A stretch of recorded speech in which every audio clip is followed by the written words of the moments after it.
आज अपनी जन्मभूमि भागलपुर में हमारे एनडीए के प्रत्याशी भाई और भारतीय जनता पार्टी के कार्यकर्ता बनकर लंबे समय से संगठन को और भागलपुर में अपनी सेवा निरंतर देने का काम कर रहे एनडीए से प्रत्याशी बड़े भाई रोहित पांडे जी के लिए आज हम लोग प्रथम चरण का चुनाव संपन्न होने के बाद भागलपुर अपनी जन्मभूमि पर आए। अपने कर्म भूमि में चुनाव संपन्न हो चुका है खगड़िया से, और यहां आने के पीछे एकमात्र मकसद यही है कि इस बार लगातार 3 बार से यहां जो भी विधायक रहे हैं वो केवल विपक्ष में ही बैठे हैं, और विपक्ष में बैठने के कारण भागलपुर की जो समस्या है ना तो उसकी आवाज को मजबूती से उठा पाए और ना धरातल पर तमाम लोगों की मूलभूत समस्याओं के समाधान को सुनिश्चित करा पाए। अब ये समय है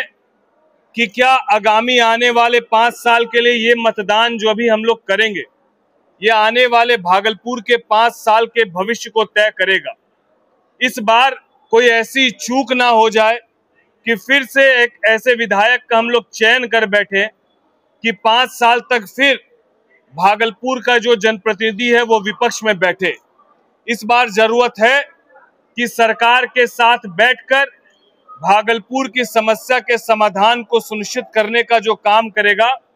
ऐसे हमारे एनडीए के प्रत्याशी बड़े भाई रोहित पांडे जी के लिए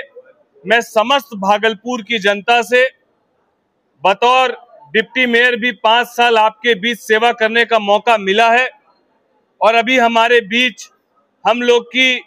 बड़ी बहन और महापौर साहिबा भी यहाँ मौजूद है। और जितनी सेवा कमोबेश, जितना आशीर्वाद आप लोगों ने सदैव दिया है, सबसे यही अनुरोध है कि इस बार सब जात पात धर्म मजहब से परे भागलपुर के हित को देखते हुए एनडीए के प्रत्याशी भाई रोहित पांडे जी को अपना समर्थन दे, अपना आशीर्वाद दे। और ये भी मैं आपको विश्वास दिलाता हूं, खगड़िया से सांसद होने के नाते लोकसभा के सदन में खगड़िया की समस्या को तो कमोबेश हमको रखना ही है, लेकिन भागलपुर मेरी जन्मभूमि होने के नाते मैं आपको विश्वास दिलाता हूं कि यदि हमारे एनडीए के प्रत्याशी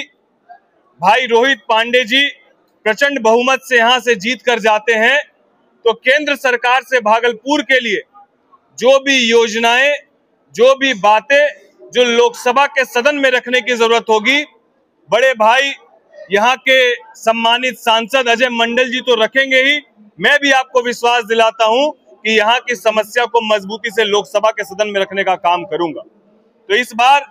केंद्र में एनडीए की सरकार है, राज्य में बहुमत के साथ एनडीए की सरकार बनने जा रही है। आपके सांसद एनडीए के हैं, बस जरूरत है भागलपुर के चौमुखी विकास के लिए आपके विधायक भी एनडीए के जीतकर यहां से जाएं। इस बात को समझने की जरूरत है, जहां महागठबंधन के प्रत्याशी अपने एमवाई समीकरण के बात कर रहे हैं, जिसमें एक तरफ वो अल्पसंख्यक समाज की बात कर रहे हैं और दूसरी तरफ यादव समाज की बात कर रहे हैं, जहां विकास की कोई बात नहीं है, केवल समीकरण की बात हो रही है, वहीं हम लोग विकास के मुद्दे पर, एनडीए विकास के मुद्दे पर विगत 20 सालों में माननीय मुख्यमंत्री जी के किए गए कार्य और केंद्र सरकार से लगातार बिहार को मिली सौगात, विगत 2 साल में केंद्र सरकार से 2 बजट में 2 लाख करोड़ से ज्यादा की स्वीकृति केवल बिहार के लिए हुई है। और माननीय प्रधानमंत्री जी ने लोकसभा के पटल में इस बात को कहा कि ये सरकार समय सीमा निर्धारित करके कार्य को पूर्ण करने का काम करती है। समय तय किया गया 370 हटाने का, 370 हटाया गया। समय सीमा तय की गई राम मंदिर के निर्माण का,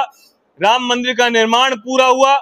समय सीमा तय कर ली गई मां सीता के मंदिर के निर्माण को पूर्ण करने की, उसकी नींव रख दी गई है। और समय सीमा तय कर दी गई है इस 5 सालों में बिहार को विकसित प्रदेश बनाने की। तो केंद्र सरकार का सहयोग पूरी तरीके से राज्य सरकार को है केवल आप एनडीए के प्रत्याशी को जिताकर भेजने का काम करें, कमल छाप पर अपने बटन को दबाकर अपने एनडीए प्रत्याशी रोहित पांडे जी को भारी बहुमत से जिताने का काम करे, तो भागलपुर के विकास को कोई नहीं रोक सकता है। यही आपको विश्वास दिलाते हैं कि मैं अपने भाई के साथ, रोहित पांडे जी के साथ और आप सबके साथ सदैव मजबूती से इसी तरीके से खड़ा रहूंगा। ये आपको विश्वास दिलाता हूं, यही अनुरोध आपसे करता हूं।